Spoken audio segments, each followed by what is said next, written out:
When the composer of this song was taking guitar lessons,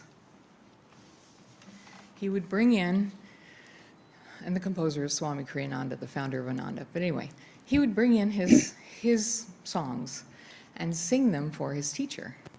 And his teacher said, "Your songs are too cheerful.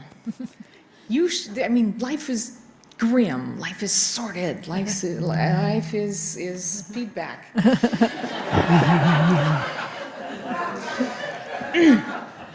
And so really what you should do is you should write a blues. So he went away and tried to write a blues. Well, he says, as he puts it, I failed. And thus the non-blues were created.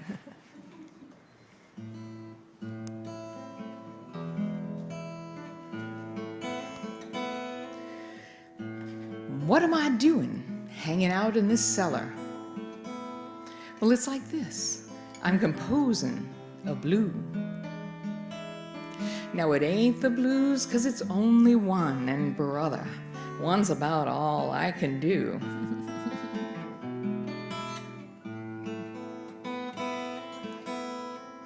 I'm a-hanging my head like I oughta. How's this, have I got the hang of it?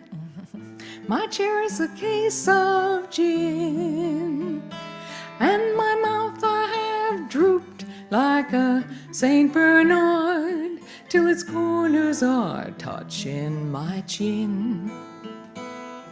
You may ask why you're feeling so blue. Why are you feeling so blue? Yeah, let's try that. Let's try that again. Why, you ask?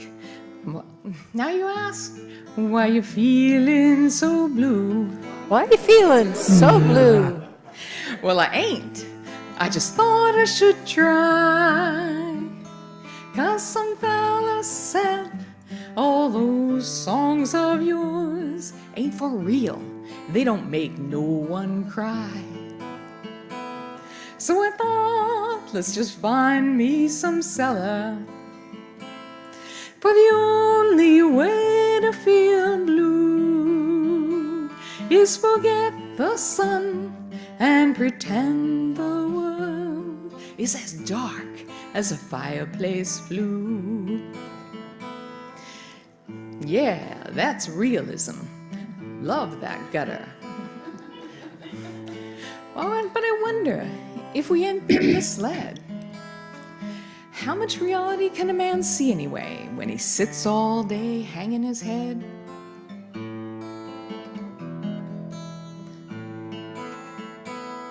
Now it ain't that I don't know what grief is. This old heart's had its full share. But grief's one thing and complaining another. Why multiply grief with despair? For I find that this whole world around me, like a mirror upon the wall, it smiles back when I smile, looks blue when I'm blue, and that blue shade I don't like at all. Well, I'm going back to my bad old haunts. My time here is almost done. I said the fact is, fella, I can't stand this cellar. I just gotta get out in the sun.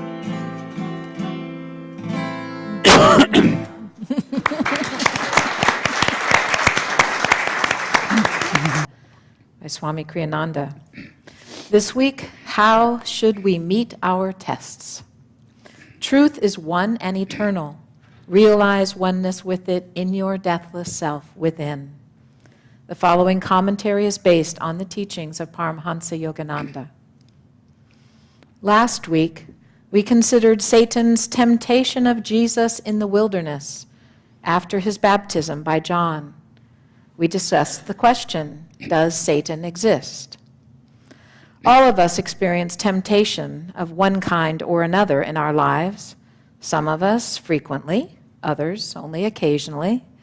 Whether temptation comes to us from our own subconscious or from outside ourselves is secondary to the fact that it does come, and that we must deal with it. More important, then, is the question, how to deal with it. In fact, how to deal with tests of any kind. Martin Luther flung an ink pot at the devil who had appeared to test him. A dark stain on the wall of Luther's cell is pointed out to tourists in support of this story. Unfortunately, our trials are not often so summarily dismissed. As a fellow monk once said to Swami Kriyananda, speaking of Satan, "If only I could get my hands on him." Jesus, during his temptations in the wilderness, overcame them and thereby set an example for all time by clinging the more determinedly to God. As Paramahansa Yogananda used to say, darkness cannot be driven out of a room with a stick. Once you turn on the light, however, the darkness will vanish as though it had never been. Jesus manifested this principle. The Bible tells us, therefore, at last, the devil leaveth him, and behold, angels came and ministered unto him. In the Bhagavad Gita, the point is clarified further by the added explanation that there are three qualities in human nature: sattvic, or spiritually elevating; rajasic, or ego activating; and tamasic, or spiritually darkening. It's this triune aspect of human nature that the third chapter refers to with the words, "As fire is hidden by smoke, as a mirror is dulled by rust, and as an embryo is enclosed in the womb, so is the indwelling self enveloped by desire." Yogananda explained that each of these examples describes one of the qualities, or gunas. Sattva guna, that which elevates our consciousness, can be freed of any identity with ego by a little puff of meditation and right affirmation. Rajoguna, which embroils the ego in restless activity, can be worked off with a little more and a little longer effort. Tamoguna, embracing as it does such mental states as laziness and stupidity, can only be outgrown in time, since it inhibits even the desire for self-improvement. The example Jesus gave us was intended more for those in whom sattva guna is predominant. But if you yourself find elements in your consciousness that resist even the effort to cling to God in prayer and meditation, don't despair. Patience, as it has been well said, is the fastest path to God. As long as your efforts take you steadfastly in the right direction, you will come out right in time. Remember Yogananda's words, "A saint is a sinner who never gave up." If, however, your nature impels you, even against your will, to move in the wrong direction toward egoic desires and away from God, strive at least to detach yourself mentally from your wrong actions, which are induced by habit. The time will come when their stored up energy will tire and diminish. At that time, if you've not contributed to that energy by your consenting will, you'll find it possible at last to redirect your energies more constructively. Thus, through Holy Scripture, God has spoken to mankind. Om, Om, Om. Morning again, everyone. For those who may not know us, I am Surendra. I'm here with Lorna and also with Vajra and Pavani. It's our joy to be with you, and we thank you for joining us. We customarily begin the talk with a reading from Paramahansa Yogananda's wonderful book of poems and prayer demands, Whispers from Eternity. And this one, I think, is a nice lead-in to the topic this morning. Tune us that we may hear thy voice. Volumes of thy Savior voice resound through the loudspeaker of every loving heart. The voice of thy wisdom roams through the ether of space, seeking everywhere hearts that are tuned to ecstasy. Sadly, thy warning sermons pass unheard by souls deafened with the static of sense pleasures. O divine broadcaster, tune our souls, long distracted by the static of our indifference. Fine-tune us with the delicate touch of soul perception. Grant us the privilege of hearing thy magic melodies in the ecstasy of divine awakening. That ecstasy of divine awakening is the destiny of us all. But first, we have to go through about 1 million tests. So the question in today's reading is, how do we go about that? The answer for me comes down to 4 main qualities: attunement, acceptance, courage, and surrender. Let me break that down a little bit. By attunement, I mean attunement to the opportunity that is offered to us in each moment. Every choice that we face, every challenge that we encounter, offers us a chance to rise above it, to rise to the occasion and make the most of it. When we tune ourselves to that awareness, and when we act in the right spirit on that, we invite God's grace to help us make the most of it. Acceptance. Acceptance means taking each moment just as it is, instead of wishing that it were different. Where's the value in wishing that you could change what you cannot? If I drop a dish and it breaks, the dish is broken. I can't repair it by regretting that I have dropped it.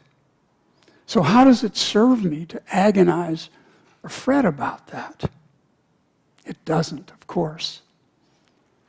Acceptance means simply and quietly sweeping it up and then letting it go. If we need to replace the dish, we can do that later on. Courage is needed to work with each moment from the calm center of our being, rather than from the influence of our emotions. What are we afraid of? What incites us to anger? It takes courage to set these emotions aside and to meet every test with a positive can-do attitude. And then, of course, there's surrender. Surrender to the realization that God is the source of all that is, the source of our very power. And that our job is to let Him work through us rather than deciding that we know better. Swami Kriyananda also reminds us in today's reading about the need for patience, that patience is the fastest route to God. It sounds like a contradiction, but ridding ourselves of deeply ingrained patterns of unproductive behavior is very seldom a swift process. Think of a huge ship at sea that has to reverse direction to avoid an approaching storm. It cannot simply slam on the brakes and reverse that direction like someone doing a wheelie on a tricked-out bicycle.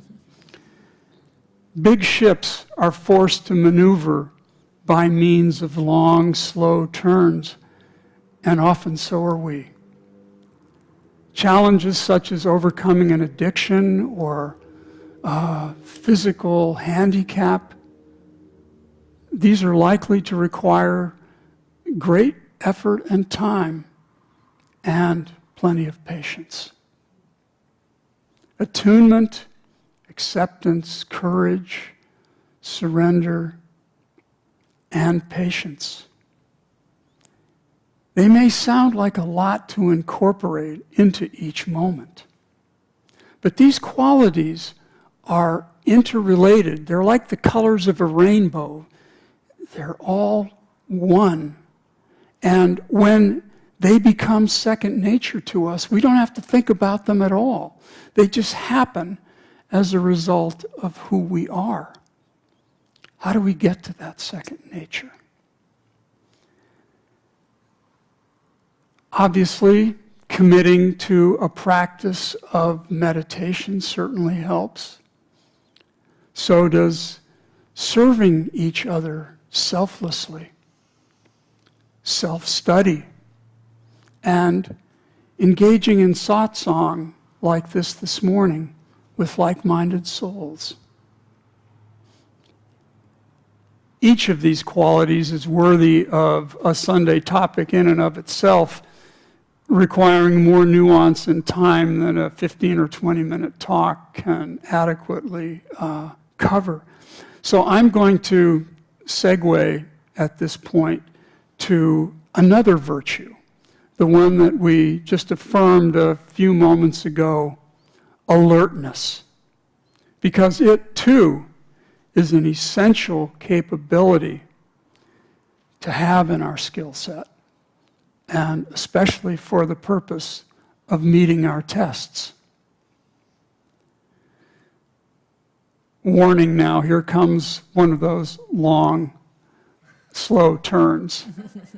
Bear with me. Some of you may have had, or have now, a cat for a pet. If so, you know it is not a cat's job to do or behave as you instruct. It won't fetch your slippers for you, and it doesn't really care if you've had a bad day. When it wants your attention, it is neither shy nor subtle about telling you to get with the program. People talk about having boundaries with each other. From a cat's point of view, you have no boundaries at all. Tushti and I had 2 cats at 2 different times, both of which were semi-feral. When they came to us, they had been outdoors and on their own. They were both real characters, very entertaining in their antics. But above all, they were intensely alert.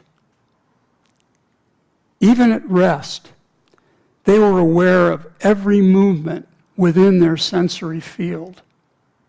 Their heads would react to any sound or any movement that was not immediately familiar. This is part of a cat's instinctive makeup, which emanates from its most basic need, which is self-preservation. Arjuna, a cat we had in India when we lived out in the hill country outside of Pune at our retreat, he was entirely in the moment, alert to whatever might represent a threat to his existence. And likewise, he was also alert to the stirrings of other critters that he might stalk and catch. Of course, he did not always catch what he went after, but he did not sulk about the ones that got away. He was straight away back to business. Every moment was the one that had his complete attention. The cat, by nature, lives in the first chakra, the energy center at the base of the spine, which is most grounded and bound to the earth. Life for him, the cat, in the wild is pretty much do or die. Every activity, even what we would call play, is a way of staying keenly alert and in practice. We human beings, on the other hand, have moved up in the chakra world beyond the demands of mere self-preservation. Now, personal security, to be sure, is still a major issue with us, and in a sense, we have even more concern about it than Arjuna the cat, because danger to us is not restricted to physical danger. Threats can occur, and often do, to our psychological, social, financial, and emotional welfare. These are not matters that are likely to bother the rest of the animal kingdom, but they certainly affect the vast majority of people. And in spite of this, we are able to generate an endless array of material and sensual desires that abide in the second chakra. And as we know well, there's plenty of trouble waiting for us in the outward projections that emanate from that karmic center. A lack of alertness to the hazards of overindulging in worldly pursuits leads to a life of fleeting pleasures and often longer periods of not so pleasant suffering, stress, and even bouts of depression. In the third chakra, at the lumbar center, we encounter the quest for power. And the key here is to be alert to the downside of using that power to dominate or manipulate others, because that will only bring their resentment and perhaps even encourage them to want to strike back.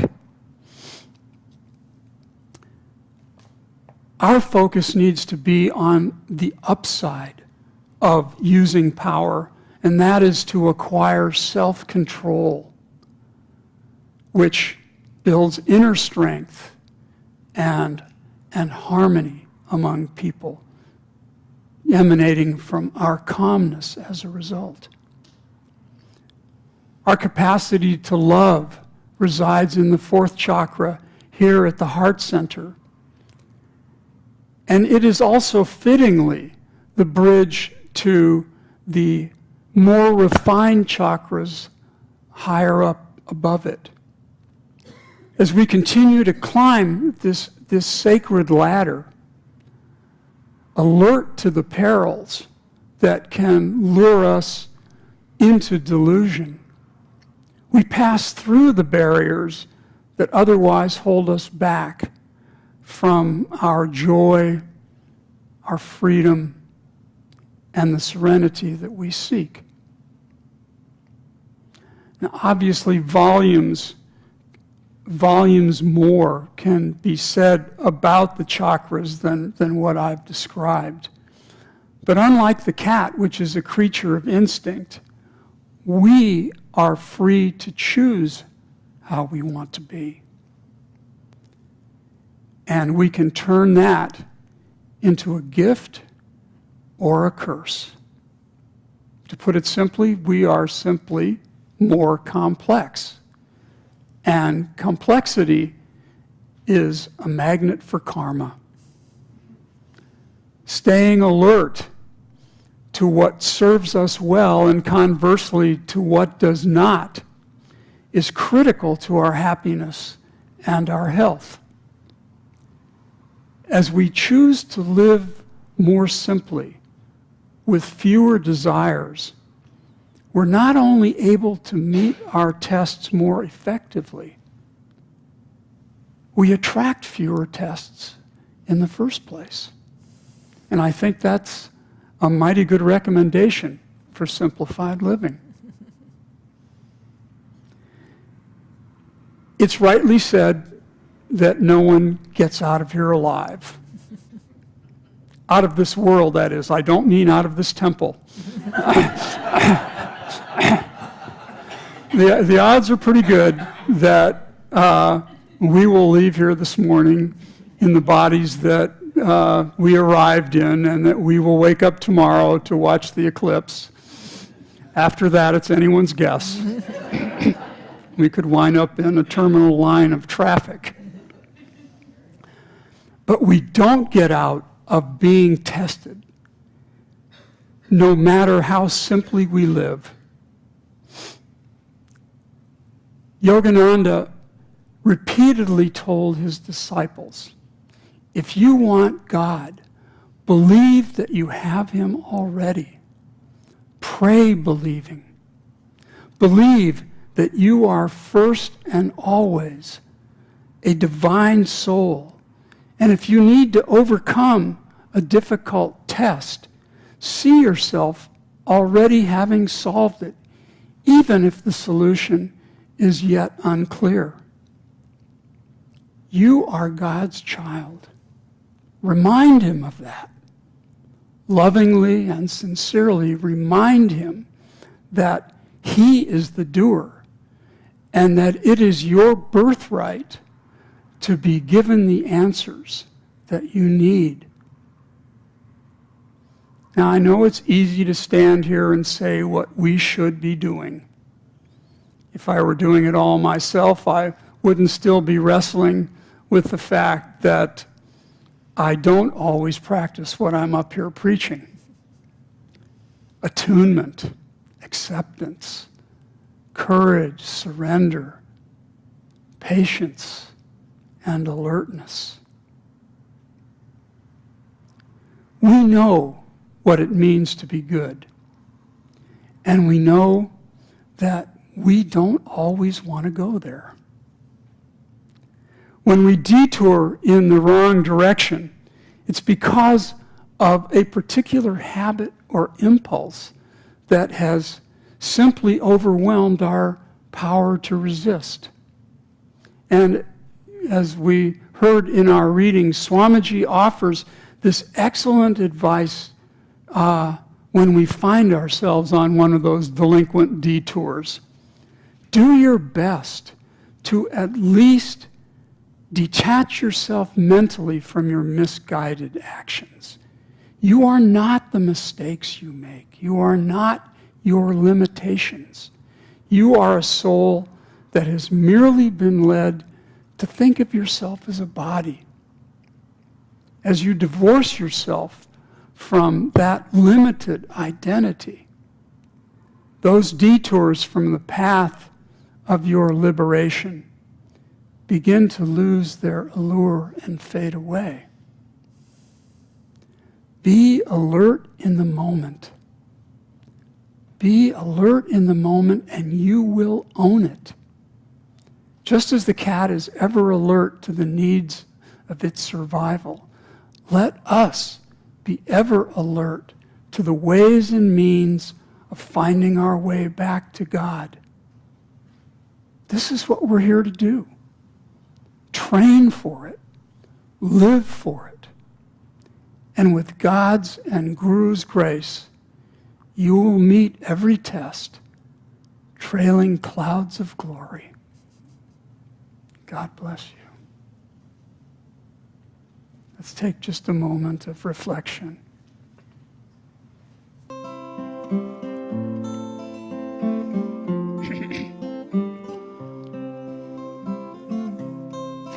Nightingale, nightingale, sing of joy through the night. Teach my heart to impart everywhere your delight. Sing of moon rays on the rain, sing that love's not in vain. Every grief, every wrong has its ending in song.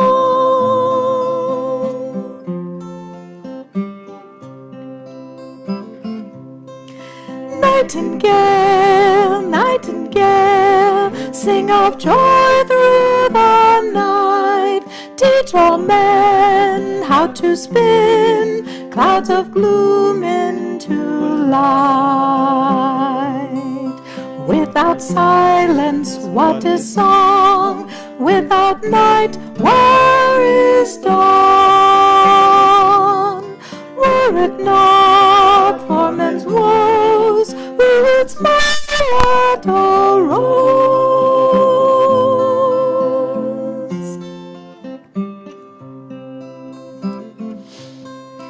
Nightingale, nightingale, sing of joy through the night. Let each tone, silent groan, earth and heaven unite. Morning laughter, evening tears, snow and blossoms all fade. Join us sing in the night, to this change unafraid.